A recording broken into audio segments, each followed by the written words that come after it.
Everyone welcome back on our YouTube channel Tarsem such tutorials. So guys, आज की इस video में हम डिस्कस करेंगे बेसिक्स ऑफ इंडियन कॉन्स्टिट्यूशन के रिलेटेड 100 एमसीक्यूज। गाइस, ये बहुत ही इंपॉर्टेंट एमसीक्यूज रहने वाले हैं आने वाले आप लोगों के जितने भी जीके एसएसबी के एग्जाम्स हैं। सो गाइस, वीडियो शुरू करने से पहले मैं आप सब लोगों को बता दूं, जो भी आज हमारे इस चैनल पर फर्स्ट टाइम विजिट कर रहा है वो हमारे इस चैनल को सब्सक्राइब जरूर करें, वीडियो को लाइक करें, शेयर करें ज़्यादा से ज़्यादा, और हम बेल आइकन भी ज़रूर दबाएं ताकि आने वाली हर एक वीडियो की नोटिफिकेशन आप सब लोग तक पहुँच पाए। गाइज, इस चैनल पर आप सब लोगों को हर एक सब्जेक्ट के रिलेटेड जो जेके एसएसबी के एग्जाम्स हैं आने वाले, सुपरवाइजर के एग्ज़ाम हो गए और पटवारी का हो गया, एनटी, एंड देन द कांस्टेबल जो आने वाली वैकेंसीज है हमारी, वो बहुत ही इम्पॉर्टेंट जो है ये एमसीक्यूज उन सब के लिए रहने वाले। आने वाले टाइम पर जेके एसएसबी कांस्टेबल जेकेपी की जो वैकेंसीज है वो भी निकलने वाली है, तो उसके लिए भी ये एमसीक्यूज बहुत ज़्यादा इंपॉर्टेंट रहेंगे। तो चलिए आज की इस वीडियो में इन एमसीक्यूज को डिस्कस करते हैं। तो सबसे पहला एमसीक्यू है हमारा, the governor of a state is appointed by the president on the advice of. कहते हैं कि जो गवर्नर होता है स्टेट का, वो अपॉइंट करता है, प्रेसिडेंट करता है। गवर्नर को कौन अपॉइंट करता है? जो भी स्टेट का गवर्नर होता है गाइस, तो उसको गवर्नर जो होता है वो अपॉइंट किया जाता है, ये कोई इलेक्शन लड़के नहीं आता है। सबसे पहली बात तो इसको अपॉइंट कौन करता है? प्रेसिडेंट करता है।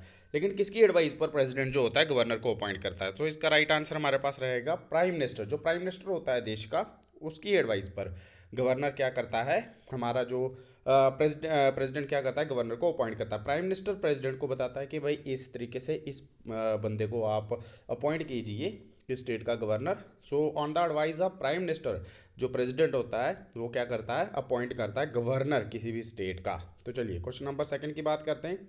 The president give his resignation to the, जो प्रेसिडेंट होता है हमारा वो किसको रेजिग्नेशन देगा? अगर प्रेसिडेंट को रेजिग्नेशन देनी होगी 5 साल टेन्योर होने से पहले ही, अगर प्रेसिडेंट को लगता है कि किसी भी वजह से वो अपनी प्रेसिडेंटशिप को छोड़ना चाहता है और रेजिग्नेशन देना चाहता है, तो प्रेसिडेंट जो होगा वो किसको अपनी क्या करेगा, रेजिग्नेशन देगा। सो गाइज, इसका राइट आंसर हमारे पास क्या रहेगा? क्या वो चीफ जस्टिस ऑफ इंडिया को देता है, पार्लियामेंट में देता है, वाइस प्रेसिडेंट को, या फिर प्राइम मिनिस्टर को? तो गाइज, इसका राइट आंसर हमारे पास रहेगा जो प्रेसिडेंट होता है वो किसको रेजिग्नेशन देता है गाइज? वो देता है वाइस प्रेसिडेंट को। किसको देता है? लिखित में वो जो रेजिग्नेशन देगा वो किसको देगा? वाइस प्रेसिडेंट को, वाइस प्रेसिडेंट को। सो गाइज, इसका राइट आंसर हमारे पास क्या रहेगा? That is option C. Option C इसका राइट आंसर रहेगा। चलिए उसके बाद हम नेक्स्ट एमसीक्यू की बात करते हैं। For what period does the vice president of India hold office? जो वाइस प्रेसिडेंट होता है भारत का, स्पेशली बात करते हैं, भारत का जो वाइस प्रेसिडेंट है वो कितने साल तक जो होता है उसका टेन्योर रहता है? सो गाइज, क्या वो 5 साल का रहता है, टिल दी एज ऑफ 65 रहता है, 6 ईयर का रहता है, या 2 ईयर का रहता है? सो गाइज, इसका राइट आंसर रहेगा option number A, that is 5 year. So vice president जो होता है वो कितने टाइम के लिए बनता है? 5 ईयर्स के लिए। चलिए उसके बाद हम बात करते हैं नेक्स्ट एमसीक्यू की। Who among the following hold office during the pleasure of a president?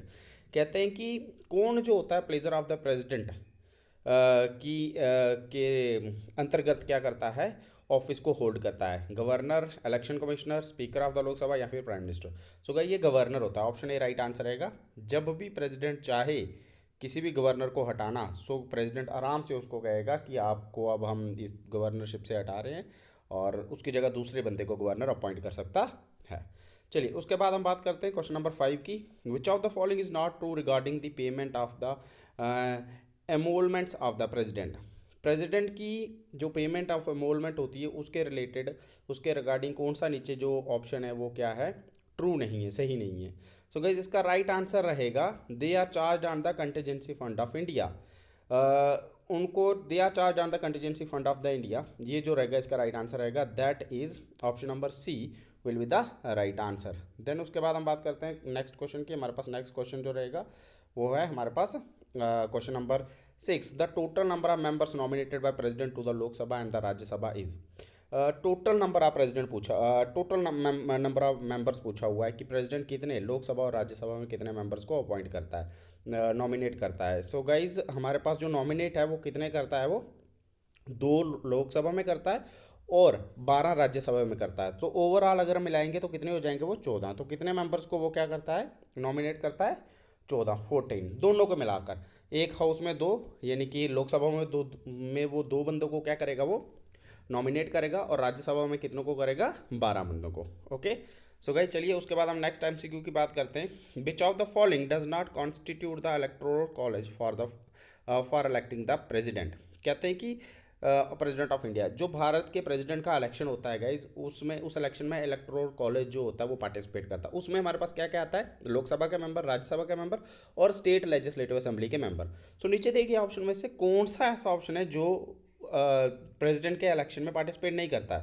तो guys, elected member of Lok Sabha, elected member of the legislative assembly of the each state, elected member of the legislative council and elected members of the Rajya Sabha। So guys, इसका right answer रहेगा elected members of the legislative council।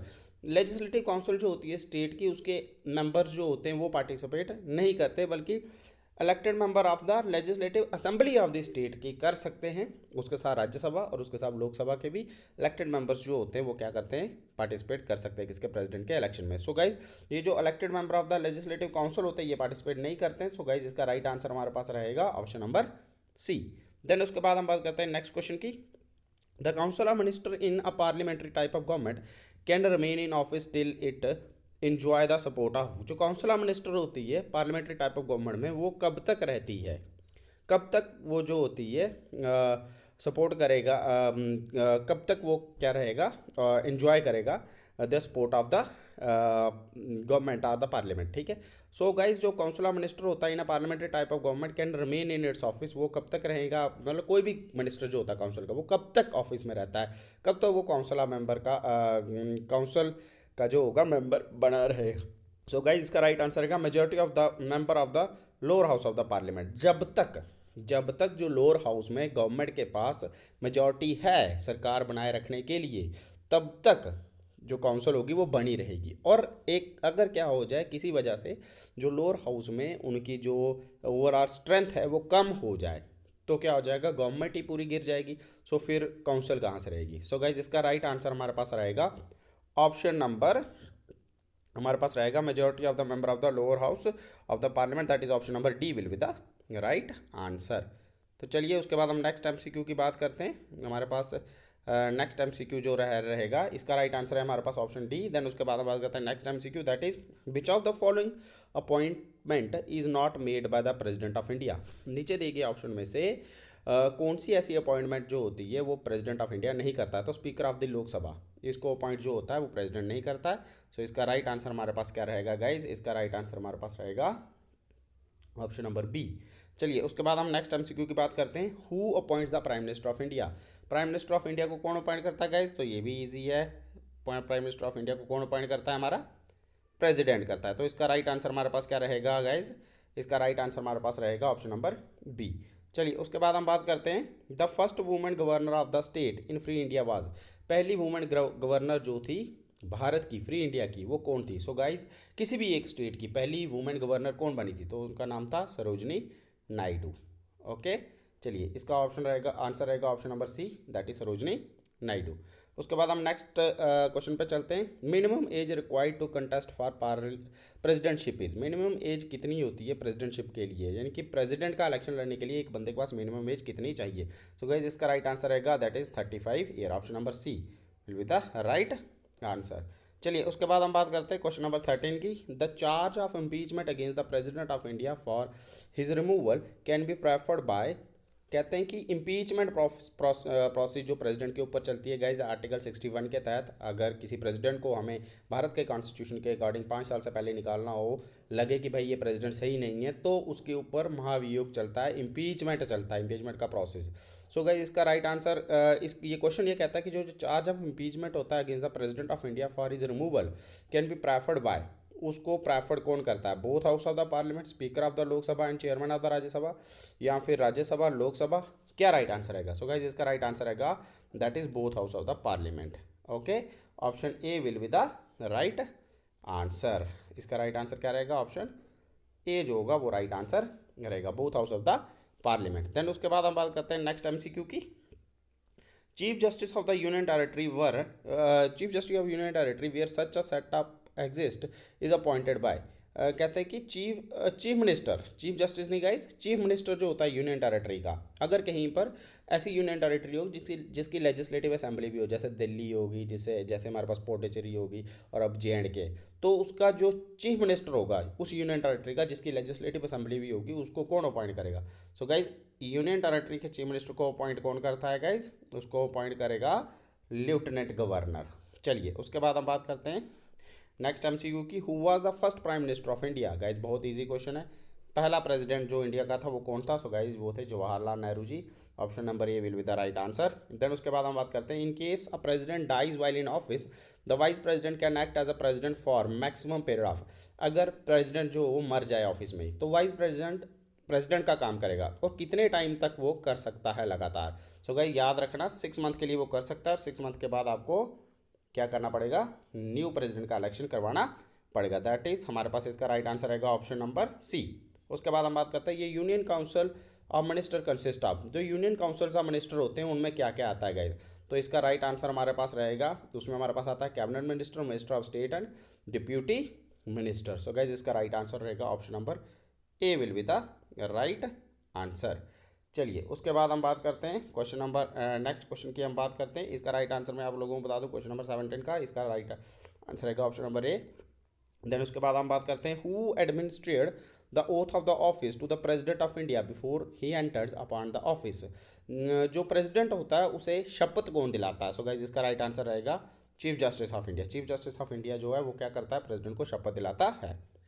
Then उसके बाद हम बात करते हैं, who among the following enjoy the rank of cabinet minister of the Indian union. नीचे दिए गए ऑप्शन में से कौन सा ऐसा बंदा होता है जिसका रैंक जो होता है वो cabinet minister of India Indian union के बराबर होता है। सो गाइज डिप्टी चेयरमैन जो होता है प्लानिंग कमीशन का, उसका जो रैंक रहता है वो क्या होता है, इक्वल रहता है ओके किसके, chief cabinet minister of the Indian union के। चलिए उसके बाद हम बात करते हैं नेक्स्ट, हमारे पास 20th एमसीक्यू और आज की वीडियो का ये लास्ट एमसीक्यू है। A person who is not a member of parliament can be appointed as a minister by the president for a maximum period of। कहते हैं कि वो बंदा जो मेंबर ऑफ पार्लियामेंट नहीं है लेकिन उसको भी मिनिस्टर अपॉइंट किया जाता है और प्रेसिडेंट उसको मिनिस्टर अपॉइंट करता है, और कितने साल या कितना टाइम तक उसको अपॉइंट किया जा सकता है। सो गाइस इसका राइट आंसर रहेगा 6 महीने तक। 6 महीने तक उसे अपनी योग्यता साबित करनी पड़ेगी, तभी वो आगे कंटिन्यू कर पाएगा, नहीं तो उसको उसके बाद वो अपनी जो पोजीशन होगी उसको छोड़ना पड़ेगा। सो गाइज आज की इस वीडियो में हम यहीं पर रुकेंगे। आज की इस वीडियो में हम लोगों ने 20 एमसीक्यू कर लिए हैं। नेक्स्ट वीडियो में मैं और 30-40 एमसीक्यू लाऊंगा, और ऐसे करके आप लोगों को बेसिक्स ऑफ इंडियन कॉन्स्टिट्यूशन के कोई मैं 100+ एमसीक्यूज करवाऊंगा। फिर वैसे ही मैं फंडामेंटल राइट्स पर चलूँगा, fundamental duties, directive principle of state policy, parliament पर चलेंगे, प्रेसिडेंट पर चलेंगे, हर पूरा का जो पॉलिटी है, पॉलिटी के एमसीक्यू जो होंगे वो मैं यहाँ पर आप सब लोगों को करवाऊंगा। जितने भी आपके आने वाले एग्जाम्स हैं, स्पेशली जो कांस्टेबल का एग्जाम है, सुपरवाइजर का एग्जाम है, पटवारी का एग्जाम है, एनटी का एग्जाम आएगा, जीके एसएसबी का, उन सब के लिए ये बहुत ज़्यादा इंपॉर्टेंट एमसीक्यूज रहने वाले हैं। तो चलिए गाइस, वीडियो एंड करने से पहले फिर से मैं आप सब लोगों को बता दूँ, हमारे इस चैनल को ज़्यादा से ज़्यादा सब्सक्राइब करें, वीडियो को लाइक करें, शेयर करें, और हाँ बेल आइकन भी ज़रूर दबाएं। चलिए गाइस आज की इस वीडियो में यहीं पर रुकते हैं। जय हिंद।